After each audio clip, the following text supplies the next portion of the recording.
ஞானானந்தமயம் தெய்வம் நிர்மலஸ்படிகாகிருதியும் ஆதாரம் சர்வ வித்யானாம் ஹயக்ரீவம் உபாஸ்மகே. நேயர்கள் அனைவருக்கும் அஸ்ட்ரோ கேஎஸ் ஐயங்காரின் பணிவான நமஸ்காரங்கள்.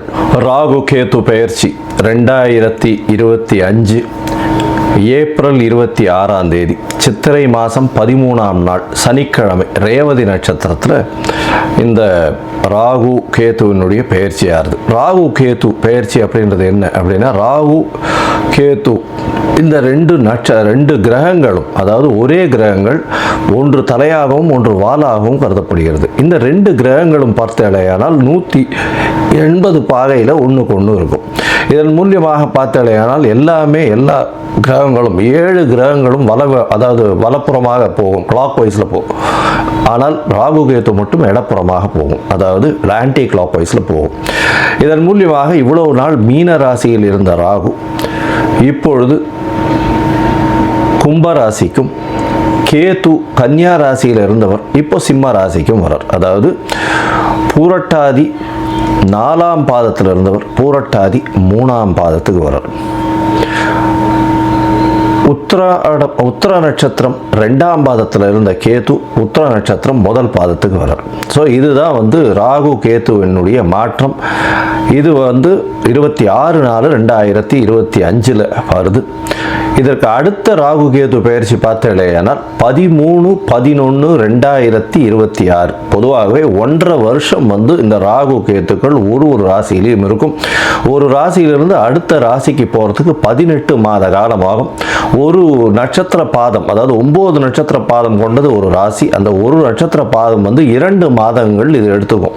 இந்த ராகு கேது ரெண்டுமே பார்த்தேனால் துர்கிரகங்கள், அதாவது அசுப கிரகங்களாக சொல்லக்கூடியது. அதாவது பாம்பே வலியுது அப்படின்னு சொல்லக்கூடிய அளவுக்கு எல்லாவற்றையும் பிடித்து பீடித்து ஆட்கொள்ளக்கூடிய பாம்புகள். ராகுவை விட கேது மிகவும் கொடுமையானது. இது ராகு கேத்துவினுடைய தன்மை.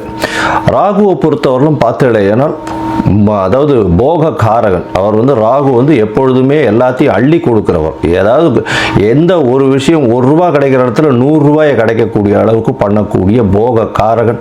எல்லாவற்றிலும் அபரிமிதமான விஷயங்களை கொண்டு சேர்ப்பார். எல்லாமே ரொம்ப பெரிய ப்ராஜெக்ட்ஸ் எல்லாம் போடுறதெல்லாம் பார்த்தீங்கன்னா ராகுனுடைய ஆட்டம் ரொம்ப அதிகமாக இருக்கும் அந்த இடத்துல. சரி, கேதுவை பற்றி எடுத்தோமானால் எல்லா விஷயத்தையும் சுருக்குவார், தனிமைப்படுத்துவார், அசிங்கப்படுத்துவார், அதாவது கேவலப்படுத்துவார். எல்லாவற்றையும் தானே புரிந்து கொள்ள அளவுக்கு எல்லா விஷயத்தையும் அனலைஸ் பண்ணி அதுக்கு உள்ள இருக்கிற விஷயங்களை, மூலக்கூறுகளை சென்று பார்க்கக்கூடிய அளவுக்கு அவர் யோசிக்க வைப்பார். தன்னை தானே உணர்தல் அப்படின்றது கேதுவினுடைய ஆதிக்கம் அதிகமாக பொருந்தியவர்களுக்கு நிச்சயமாக உண்டு. இதை தவிர பார்த்தாலேயானால் ராகுவை பொறுத்தவரையிலும் 1 100ஆகக்கூடியவர், ரொம்ப பெருசாக பிரம்மாண்டத்தை கொடுக்கக்கூடியவர். கேது 100 இருந்ததுன்னா 1 ஆகிடுவார், 1 இருந்தால் -100 ஆகிடுவார். அந்த மாதிரி ரொம்ப சுருக்கக்கூடியவர். அவர் இருக்கும் வீட்டையும் பார்க்கும் வீட்டையும் சுருக்கக்கூடியவர். இந்த பொதுவாகவே ராகு கேது ரெண்டுமே துர்கிரகங்கள். ஆனால் சுபர்களுடைய பார்வையோ சுபர்களோட சேர்ந்து இருக்குமேயானால் ரொம்ப பெரிய ஏற்றத்தை கொடுக்கும். அதை தவிர பார்த்தேனால் சுபர்கள்னு சொல்றதை விட அவர்கள் எந்த வீட்டில் இருக்கிறார்களோ அவர்கள் ஆட்சி உச்ச மூல திரிகோண வீடுகளாக இருந்து அது ஒரு பெரிய ஏற்றத்தை கொடுக்கும். திடீர் ஜாக்பாட் எல்லாம் அடிக்கக்கூடிய காலகட்டமாக அமைய போகிறது. அதை தவிர பார்த்தேனால் ராகுவை பொறுத்தவரையிலும், அதாவது வெளிநாட்டிலிருந்து, வெளி மாநிலத்திலிருந்து, வெளி ஊரிலிருந்து, வெளி மதத்திலிருந்து இவர்கள் மூலியமாக உங்களுக்கு இன்வெஸ்ட்மெண்ட் ஃபண்டு வரும். திடீர் வேலை பிராப்திகள் வரும். வெளிநாட்டிலிருந்து வெளிநாடு போகக்கூடிய வேலை பிராப்திகள்லாம் நிறைய வரும். அதை தவிர பார்த்தேனால் வெளியூர் வெளி மாநிலம்லாம் போயிட்டு வரக்கூடிய வாய்ப்புகள்லாம் ரொம்பவுமே அதிகமாக இருக்கும். ஆனால் கேத்துவை பொறுத்தவரையிலும் பார்த்தேனால் கேத்துவுக்கு பொதுவாகவே பார்க்கும்போது அது மருத்துவ கிரகம்னு சொல்லக்கூடியது. மருந்து, அதை தவிர மயக்க நிலையை உருவாக்கக்கூடியது. மயக்க மருந்து, இந்த மாதிரியான விஷயங்கள், போதை வஸ்துக்கள், போதை தரும் இடத்துலையே ஒரு இடத்த விட்டு வெளியில் போகாமல் இருக்கக்கூடியது. ராகுவும் போதை தருவார். போதைக்கு உண்டான பொருட்களுக்கு உண்டானது இது பண்ணுறது, ட்ரக் டிராஃபிக்கிங், இதெல்லாம் பண்ணுறதுக்கும் ராகு வேணும். கேது அந்த மூலப்பொருளாக இருப்பார். அதுதான் ரொம்ப விஷயம். 2 பேருமே ஒரே இடத்துல வருவாங்க, ஆனால் கொஞ்சம் மாறுபடுவாங்க. ரொம்ப ஜாகிரதையாக இருந்து கணக்கு பண்ணணும்.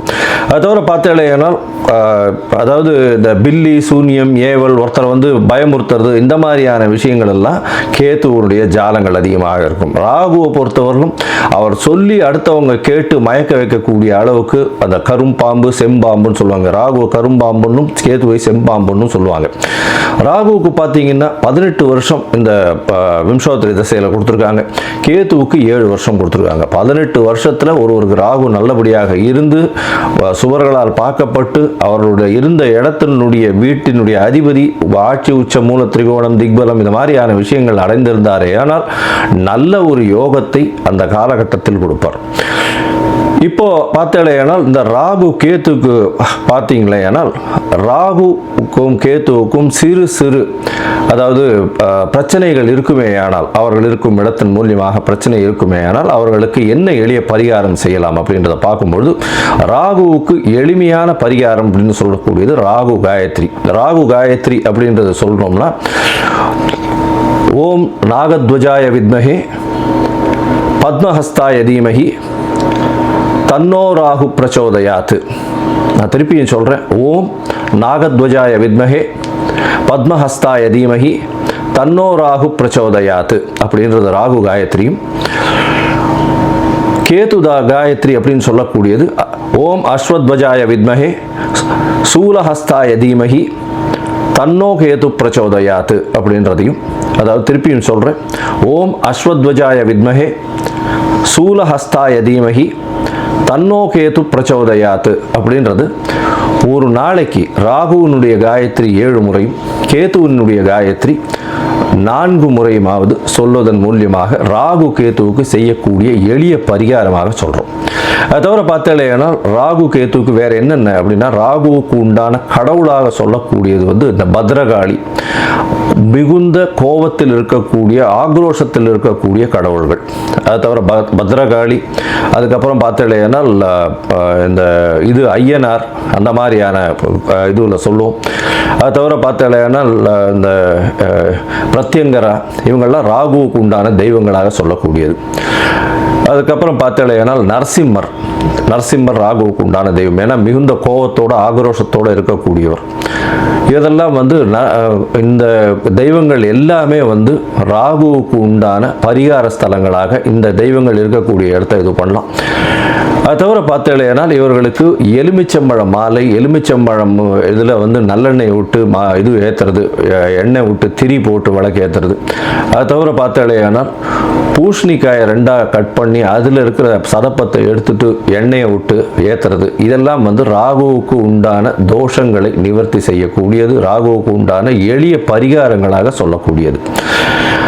அது தவிர பார்த்தீங்களேனால் இந்த இது கேத்துவுக்கு உண்டானது என்ன அப்படின்னா விநாயகரை சொல்வார்கள். அது தவிர ஆஞ்சநேயர், அதாவது தலை மாறியவர்கள், அதாவது விநாயகரும் சரி ஆஞ்சநேயரும் சரி இவர்கள் 2 பேரையும் சொல்லுவாங்க. அது தவிர வந்து சித்தர்கள், யோகிகள், ஞான குருமார்கள், குரு பீடங்கள், மடங்கள் இதெல்லாம் சொல்லக்கூடியது. இந்த இடத்துக்கெல்லாம் போய் உங்களால் முடிஞ்ச படிப்புக்கு உண்டான ஏதாவது உங்களால் தானங்கள் செய்ய முடிஞ்சதே ஆனால் இந்த இடத்துல ஒரு நல்ல ஏற்றம் கிடைக்கும். அது தவிர பார்த்தேனால் இந்த இது ஆட்டிசம் சைல்டு, மனநலம் சற்று பேதலித்து குன்றி இருக்கக்கூடிய குழந்தைகள், வளர்ச்சி குன்றிய குழந்தைகளுக்கு உங்களால் முடிந்ததை செய்யும் பொழுது கேத்து பகவானின் மூலியமாக வரக்கூடிய எல்லா பிரச்சனைகளிலிருந்தும் நிச்சயமாக விடுதலை பெறலாம். ராகு வந்து கரும்பாம்பு, பாம்பு அப்படின்னு சொல்றதுனால கரு நீலம் அவருடைய கலராக சொல்லக்கூடியது. அதே மாதிரி பார்த்தேனால் கருப்பு உளுந்து அது அவருடைய தானியம். கேத்துவுக்கு பார்த்தேனால் மல்டி கலர், அதாவது பல வண்ணங்களை கொண்ட ஷர்ட்டு இல்லைன்னா பல வண்ணங்களை கொண்ட விஷயங்களை தானம் பண்ணிங்கன்னா கேத்துவுக்கு பிரீத்தியாக சொல்லக்கூடியது. கேத்துவுக்கு வந்து கொள்ளு அது வந்து தானமாக கொடுக்கறதோ, கொள்ளு வந்து தானமாக இது பண்ணுறதோ, அது அந்த தானியம் வந்து கொள்ளு வந்து கேத்துவுக்கு உண்டானது. ராகுவுக்கு பார்த்தீங்கன்னா இந்த சூதாட்டம், கேளிக்கை மையம், அதை தவிர பாரு, அந்த மாதிரியான விஷயங்கள் வந்து ராகுவினுடைய இடத்தின் கட்டுப்பாட்டை கொண்டவர் அவர். கேத்துவுக்கு வந்து மடம், அதை தவிர வந்து இது தபோவனம், இந்த மாதிரியான விஷயங்கள், அதை தவிர தனித்து இருக்கக்கூடிய இடங்கள், அதை தவிர வந்து இந்த தவம் செய்யும் இடம், இதெல்லாம் பார்த்தீங்கன்னா கேத்துவனுடைய இடமாக சொல்கிறாங்க. இது தவிர பார்த்தலையானால் இந்த ராகுவுக்கும் கேத்துவுக்கும் 3-11 பார்வை இருக்குன்னு சில ஜோதிட கிரந்தங்கள் சொல்கிறது. அதாவது இப்போ பார்த்தலையானால் கும்பராசியில் ராகு இருக்கிறதுனால 3ஆம் இடம்னு சொல்லக்கூடிய மேஷத்தையும் தனுசு அப்படின்ற 11ஆம் இடத்தையும் பார்க்கறது ராகு. கேத்துவை பொறுத்தவரையிலும் மிதுனத்தையும் துலாத்தையும் பார்க்கும். அவர் இருக்கும் வீட்டிலிருந்து 3-11 7ஆம் இடத்தை எல்லா கிரகங்களும் பார்க்கும். ஏன்னா சப்தம பார்வை உண்டு அப்படின்றத சொல்றது. சரி, இப்போ வந்து ராகுவை பற்றி பேசணும்னா பேசிகிட்டே இருக்கலாம். கிட்டத்தட்ட வந்து ஒரு 3 மணி நேரம் 4 மணி நேரம் கூட கண்டினியூஸாக பேசலாம். ஆனால் இப்போ வந்து நம்ம ஒரு ராசிக்கும் மேஷம் முதல் மீனம் வரை என்னென்ன பலன்கள்னு பார்ப்போம். அதை தவிர தனியாகவே ராகுவுக்குன்னு ஒரு 1/2 hour 1 hour வீடியோ தனியாக போடுறேன். நான் பார்ட் 1 பார்ட் 2 தனியாக போடுறேன்.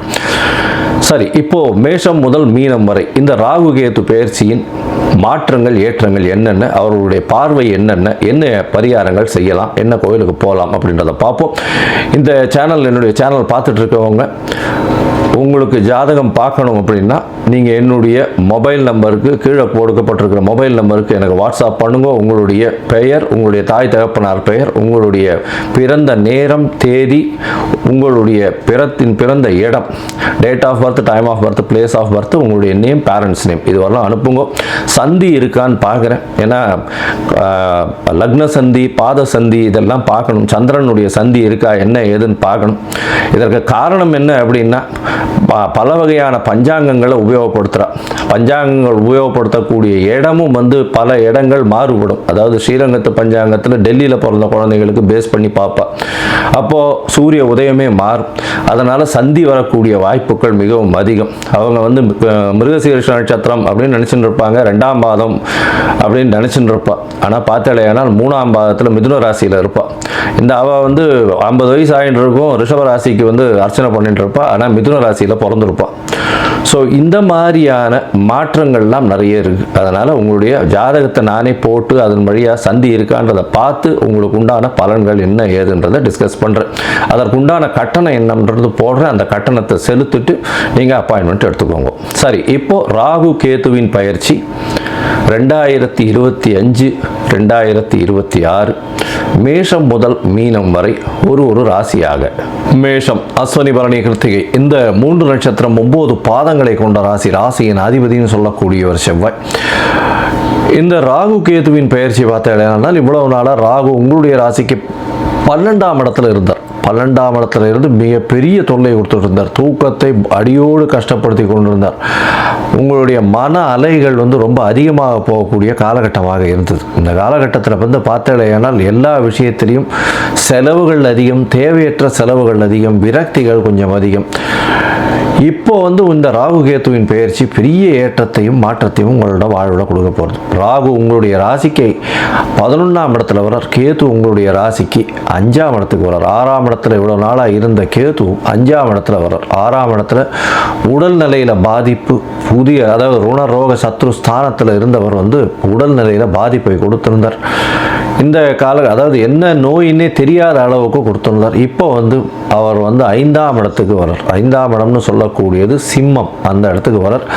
ராகு உங்களுடைய ராசிக்கு 11ஆம் இடம்னு சொல்லக்கூடிய கும்பத்துக்கு வரார். சரி, இந்த 11ஆம் இடத்துக்கு வர்றதுனால என்ன அப்படின்னா 11ஆம் இடம்னு சொல்லக்கூடியது உங்களுடைய அபிலாஷைகள், உங்களுடைய எண்ணங்கள் எல்லாமே நிறைவேறக்கூடிய காலகட்டமாக அமைய போகிறது. நீங்கள் எது நினைக்கிறீர்களோ அது வந்து நிச்சயமாக அமரும். அதுவும் ராகுவே போய் உட்கார்ந்துருக்க இந்த காலகட்டத்தில், இந்த 1.5 வருஷ காலத்தில் பார்த்தேடையானால் ராகு சனியோட சேர்ந்து உட்காந்துருக்கார். 11ஆம் இடத்துல சனியோட சேர்ந்து உட்காந்துருக்கார். 2 துர்கிரகங்கள் 11ஆம் இடம் அப்படின்னு சொல்லக்கூடிய ஆபோகுலி ஸ்தானத்தில், அந்த மறைந்த இடம் ஆபோகுலி ஸ்தானம், பணவரவு ஸ்தானம்னு சொல்லக்கூடிய இடத்துல 2 துர்கிரகங்கள் இருக்கிறது மிகவும் ஏற்றம். பொதுவாகவே இந்த துர்கிரகங்கள்லாம், அந்த சனி ராகு இந்த மாதிரியான துர்கிரகங்கள் 11ஆம் இடமெல்லாம் இருந்ததுன்னா, 3, 6, 11 இதெல்லாம் இருந்ததுன்னா மிகப்பெரிய ஏற்றத்தை கொடுக்கும். பணவரவிற்கு எப்பவும் பஞ்சம் இருக்காது. செய்யக்கூடிய தொழிலில் அபரிமிதமான யோகத்தை கொடுத்து உங்களுக்கு என்ன வேணுமோ மிகப்பெரிய மாற்றங்களையும் ஏற்றங்களையும் உங்களுடைய வாழ்நாளில் ஏற்படுத்தி கொடுக்கக்கூடிய காலகட்டமாக அமைய போகிறது. இந்த காலகட்டத்தில் பார்த்தீங்கன்னா ராகு 11ஆம் இடத்துல இருக்கிறது ஒரு மிகப்பெரிய ராஜயோகத்தை கொடுக்கும். எல்லா விஷயத்திலையும் பெரிய ஏற்றம் இருக்கும். இருந்தாலும் மூத்த சகோதர சகோதரிகளோட அந்த அளவு ஒரு பிரச்சனைகள் வந்து கொண்டே இருக்கும், பிணக்கு இருக்காது. பண வரவும் பார்த்தீங்கன்னா மறைந்த இடத்திலிருந்து திடீர் பண வரவு வரும். அதுவும் வந்து இந்த ராசிக்காரர்கள், மேஷ ராசிக்காரர்கள், அந்த தண்ணீர் அந்த மாதிரியான விஷயங்கள், கருப்பு சம்பந்த மறைந்த இடத்திலிருந்து இருக்கக்கூடிய குரூடு, பெட்ரோல், இரும்பு சம்பந்தப்பட்ட தொழில், அது தவிர கம்யூனிகேஷன் தொழில், இதெல்லாம் வந்து பண்ணிட்டு இருக்காளே ஆனால் அவளுக்கு பெரிய ஏற்றம். அது தவிர பார்த்தாலேயானால் ராகுவின் மூலியமாக, ராகுவின் தொழில்னு சொல்லக்கூடியது இந்த சவுண்ட் மைக்ரேஷன், 2G 3G இந்த மாதிரியான விஷயங்கள், சவுண்ட் மைக்ரேஷன், இதெல்லாம் வந்து ஒரு பெரிய ஏற்றம். அது தவிர பார்த்தாலேயானால் ராகுவிற்கு உண்டான, அதாவது இந்த கலைத்துறையில் இருக்கிறவங்க பார்த்தீங்களேனால் நல்ல ஒரு ஏற்றத்தை காண்பார்கள். புதுசாக ஒரு 2-3 ப்ராஜெக்ட் உங்களுக்கு வரும். ஏன்னா கலைத்துறையில் சின்ன திரை, பெரிய திரை, இவங்களுக்கெல்லாம் வந்து பார்த்தோம்னா பெரிய மாற்றங்கள் அமையக்கூடிய காலகட்டமாக அமையும். ஏன்னா ராகு 11ஆம் இடத்துல போய் இருக்கிறதுனால நிச்சயம் வெளிநாடு டிராவல் ஒரு தூரம் போயிட்டு வருவீங்க. அதாவது வீட்டை விட்டு, நாட்டை விட்டு, ஊரை விட்டு வெளியில் சென்று வரக்கூடிய பாக்கியம் உண்டு. அதுவும் கலைத்துறையில் இருக்கிறவங்களுக்கு பெரிய ஏற்றத்தை கொடுக்கக்கூடிய காலகட்டமாக அமைகிறது. உங்களுடைய ராசியில் இருக்கக்கூடிய அரசியல் பிரமுகர்களுக்கு பார்த்தீங்கன்னா பெரிய ஏற்றம். எல்லாம் திடீர்னு பணம் குவிய ஆரம்பிக்கும். என்ன பண்ணுறாங்கன்னே தெரியாது. அவங்களுக்கு பாட்டுக்கு பணம் குமிஞ்சிட்டே இருக்கும். எல்லா விஷயத்திலையும் அவங்க சொல்கிறது எல்லாமே நடக்கக்கூடிய காலகட்டமாக அமையும். இந்த காலகட்டத்தில் பார்த்தலையானால் ராகு உங்களுடைய ராசிக்கு 3ஆம் இடத்தையும் 9ஆம் இடத்தையும் பார்க்குறாரு. இதன் மூலியமாக பார்த்தலையானால் உங்களுடைய தந்தைக்கு ஒரு சின்ன மனசு, அதாவது உடல் நலத்தில் சற்று பின்னடைவு இருக்கும். உங்களுடைய உடல் நிலையில் சற்று பின்னடைவு இருக்கக்கூடிய காலகட்டமாகவே அமையும். இருந்தாலும் தந்தையின் உடல்நிலையில் நல்ல ஒரு ஏற்றம் கிடைக்கும். ஏன்னா குருவும் வந்து இப்போ, அதாவது குரு வந்து 11/5/2025 மாறி அவரே 9ஆம் இடத்தையும் பார்க்கிறார். அதனால் வந்து தந்தையின் உடல்நிலையில் ஏற்றம் கிடைச்சிடும் அதுக்குள்ள. ஆனால் உங்களுடைய உடல்நிலையில் சற்று உன்னிப்பாகவும் கவனிப்பாகவும் இருக்கிறது ரொம்பவும் நல்லது. இந்த காலகட்டத்தில் கேது உங்களுடைய ராசிக்கு 5ஆம் இடத்துல இருக்கார். 5ஆம் இடத்துல இருக்கக்கூடிய கேது குழந்தை பிராப்திக்கு பிரச்சனையை கொடுப்பார். இவ்வளோ நாளாக குழந்தைகள் இல்லை அப்படின்னு இருக்கிற வாழ்க்கை குழந்தை பிராப்திக்கு கொஞ்சம் பிரச்சனையை கொடுத்தே தீர்வார். ஏன்னா கேது 5ஆம் இடத்துல இருக்கார். கேதுவை சனி வேற பார்க்கிறார் மூல திரிகோண வீட்டிலிருந்து. அதனால் இந்த காலகட்டத்தில் 5ஆம் இடத்தை சுருக்கக்கூடிய அந்த காரகத்துவத்தை சுருக்கிடுவார். அவர் 5ஆம் இடத்தினுடைய விஷயத்தை சுருக்குவார். அதாவது உங்களுடைய பதவி, புகழ், அந்தஸ்து, கௌரவம், அதை தவிர பார்த்தோம்னா உங்களுடைய குடும்பத்தில் வந்து வாரிசுகள் வர்றது, இதெல்லாத்தையும் வந்து சற்று பின்னடைவு செய்வார். உங்களுடைய குழந்தைகளை விட்டு நீங்கள் பிரிந்து செல்லக்கூடிய காலகட்டம், இதெல்லாம் வந்து வரக்கூடிய வாய்ப்புகள் நிச்சயமாக இருக்கும். இருந்தாலும் பெரிய ஏற்றத்தை கொடுப்பார். அதாவது ஒரு நல்ல சந்தோஷமான விஷயத்துக்கு நீங்கள் பிரிஞ்சு போக வேண்டிய கட்டாயங்கள்லாம் வரக்கூடிய காலகட்டமாக இருக்கும். அதாவது பொண்ணு கல்யாணமாகி போகும், இந்த மாதிரியான விஷயங்கள் இருக்கும். குழந்தை பிராப்திக்கு பார்த்து கொண்டிருக்கக்கூடிய மேஷராசிக்காரர்களுக்கு சற்று தாமதப்படக்கூடிய வாய்ப்புகள் நிச்சயமாக உண்டு. இந்த காலகட்டத்தில் பார்த்தேன்னா உங்களுடைய ராசிக்கு 5ஆம் இடத்துல இருக்கக்கூடிய கேது பகவான் ராசிக்கு 3ஆம் இடத்தையும் ராசிக்கு 7ஆம் இடத்தையும் பார்க்கிறார். இதன் மூலியமாக பார்த்தேனால் உங்களுடைய முயற்சியில் சிறு சிறு தடைகள் வந்தாலும் நிச்சயமாக வெற்றி இலக்கை அடையக்கூடிய வாய்ப்புகள் உண்டு. அது தவிர பார்த்தோம்னா இளைய சகோதரர்களோடு நல்ல ஒரு அண்டர்ஸ்டாண்டிங் இருக்கக்கூடிய காலகட்டமாக இருக்கும். அதை தவிர உங்களுடைய ராசிக்கு 7ஆம் இடத்தை வந்து கேது பார்க்குறார். 7ஆம் இடத்தை, அதாவது துலாத்தை பார்க்குறார். துலாத்தை கேது பார்க்கறது மூலியமாக பார்த்தோம்னா எதிர்பாலினத்தவர் மூலியமாக சிறு சிறு தொல்லைகள் வரக்கூடிய வாய்ப்புகள் நிச்சயமாக உண்டு. பார்ட்னர்ஷிப் பிஸ்னஸில் கொஞ்சம் ஜாகிரதையாக இருக்கிறது ரொம்பவும் நல்லது. அதை தவிர பார்த்தீங்கன்னா பார்ட்னர்ஷிப் பிஸ்னஸில் பார்ட்னருடைய கை ஓங்கி இருக்கக்கூடிய காலகட்டமாக அமைய போகிறது. உங்களுடைய ராசிக்கு சொந்த தொழிலில் பெரிய அபிவிருத்தி இருக்கும். ஏன்னா 10, 11 அதிபதி 11ஆம் இடத்துல இருக்கிறதும் ராகுவோட சேர்ந்து இருக்கிறதுனால அபரிமிதமான ராஜயோகத்தை கொடுக்கக்கூடிய காலகட்டமாக அமைப்பது. மொத்தத்தில் இந்த ராகு கேத்துவின் பெயர்ச்சி உங்களுக்கு வாழ்நாளில் ஒரு பெரிய ஏற்றத்தையும் மாற்றத்தையும் உங்கள் வாழ்நாளில் கொடுக்க போகிறது. இந்த காலகட்டத்தில் வந்து நீங்கள் அருகில் இருக்கக்கூடிய, அதாவது திருக்காலச்சேரி அப்படின்ற இடம் இருக்குது, அந்த இடத்துக்கு போய் அங்கே இருக்கக்கூடிய திருக்காலச்சேரியில் போயிட்டு அங்கே ராகு கேத்துவின் தோஷங்கள் தீர்க்கக்கூடிய விஷயங்களை செஞ்சுட்டு வாங்க. அது தவிர எளிய பரிகாரங்களும் சொல்லியிருக்கேன், அதை பண்ணுங்க.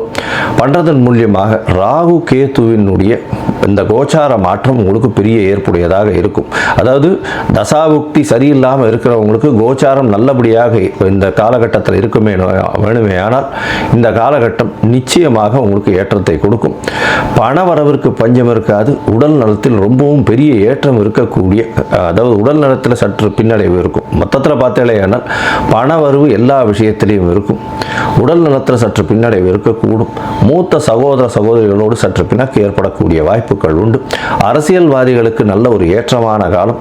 மருத்துவர், அது தவிர பொறியியல் வல்லுநர்கள், இந்த கம்யூனிகேஷன் வியாபாரம் பண்ணுறவங்க, இவங்களுக்கெல்லாம் பெரிய ஏற்றம் கிடைக்கக்கூடிய வாய்ப்புகள் நிச்சயமாக உண்டு. உங்களுடைய ராசிக்கு குழந்தை பிராப்திக்கு சற்று நிதானம் தேவை. இந்த காலகட்டம் அந்த அளவுக்கு சரி வராது.